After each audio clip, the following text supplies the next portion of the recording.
Live from the WAME News Center, this is the 6 o'clock news. Iredell County's trusted news leader with Bryson Davis. Good evening, this is WAME 6 o'clock news. I'm Emily Sigmon, in for Bryson Davis. We begin tonight with new details in a deadly crash that has deeply impacted the Cleveland and South Iredell communities. North Carolina State Highway Patrol says 37-year-old Juan Alvarado Aguilar is now facing multiple felony charges after a pickup truck crossed the center line on Amity Hill Road and struck another vehicle head-on. Inside that vehicle were 20-year-old Fletcher Mark Daniel Harris of Catawba and 19-year-old Skylar Nicole Provenza of Statesville. Both were pronounced dead at the scene. Troopers say Aguilar suffered minor injuries and was taken into custody shortly after the crash. Investigators say Aguilar was found in possession of a Mexican passport, and authorities were unable to immediately determine his citizenship status at the time of his arrest.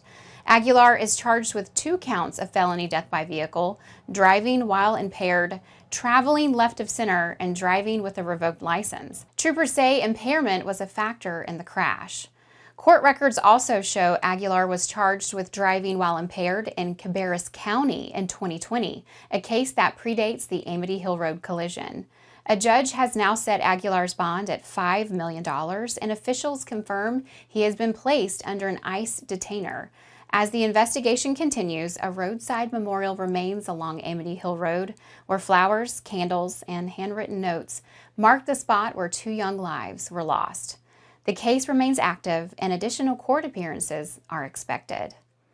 A recent Iredell-Statesville Board of Education meeting has raised new concerns about board decorum following a heated confrontation between Chairman Kevin Angel and board member Michael Kubinick after the meeting had ended.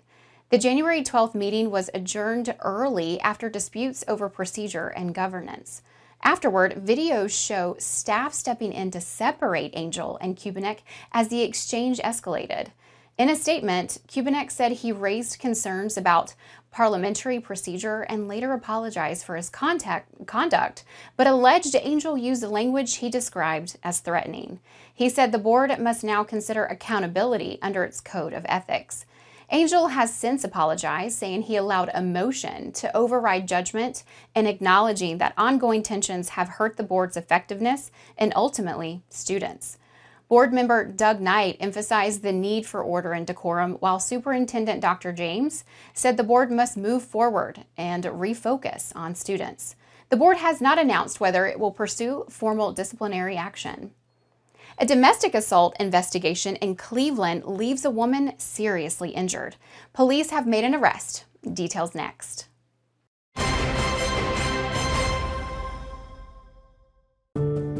As a teacher, I should know the answers, but with Crohn's disease or ulcerative colitis, answers don't come easy.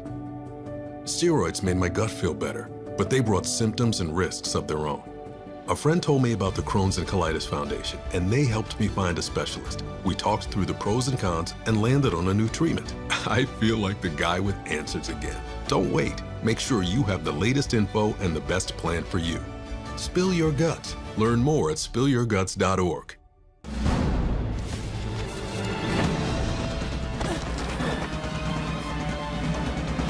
Even the mighty might not see it coming.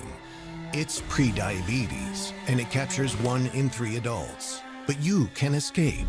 Take the 1-minute prediabetes risk test to know where you stand and prevent or delay type 2 diabetes. Be your own hero on smartphones everywhere at doihaveprediabetes.org.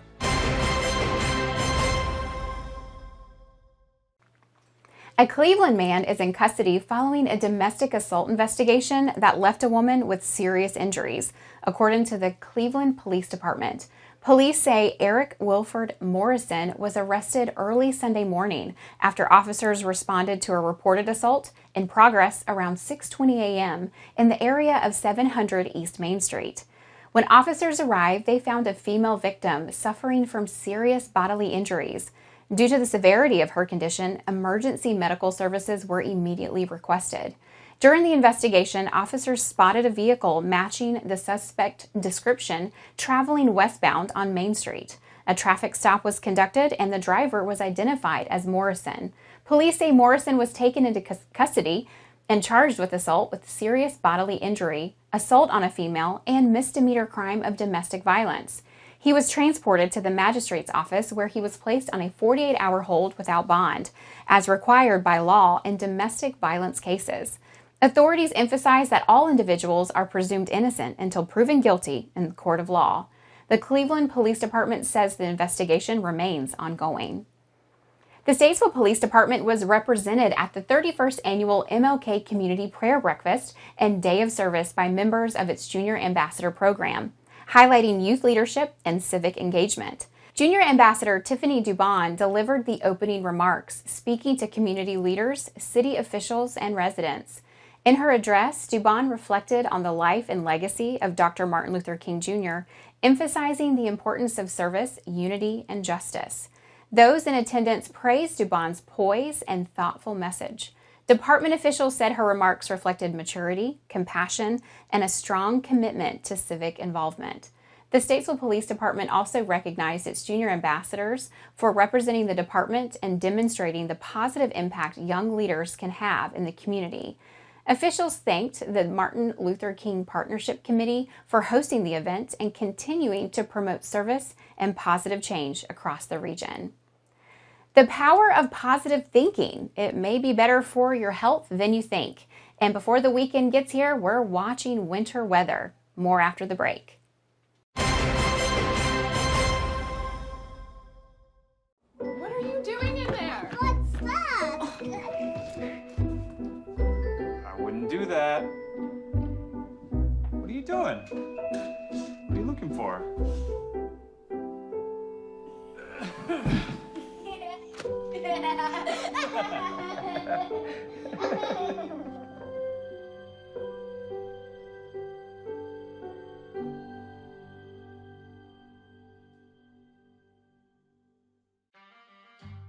Adding your own flavor to fashion comes with age. Okay, Dad, look at you.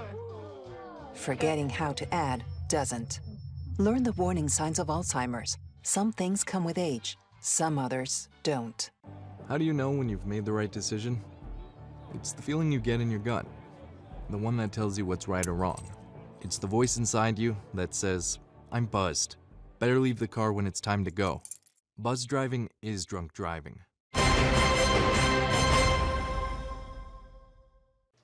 In tonight's health news, researchers are finding new evidence that the connection between the mind and body may be stronger than once believed, and it could have real benefits for our health. New research suggests that positive thinking may help improve the body's immune response to vaccines. In the study, participants who practice mental exercises focused on optimism and positive expectations showed stronger antibody responses after vaccinations compared to those who did not. Researchers used techniques designed to activate parts of the brain linked to motivation and reward. Over time, those mental exercises appear to influence immune system activity, helping the body respond more effectively. Scientists stress that positive thinking does not replace vaccines or medical treatment, but they say the findings offer a promising look at how mental well-being could support traditional healthcare. While more research is needed, the results highlight an encouraging connection between emotional health and physical health, and suggest that staying positive could play a role in how well our bodies fight illness. A hopeful reminder that taking care of your mental health may also help support your physical health.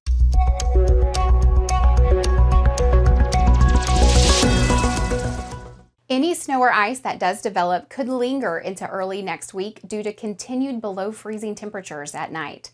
State and local crews are preparing for the possibility of winter weather, and residents are encouraged to prepare as well.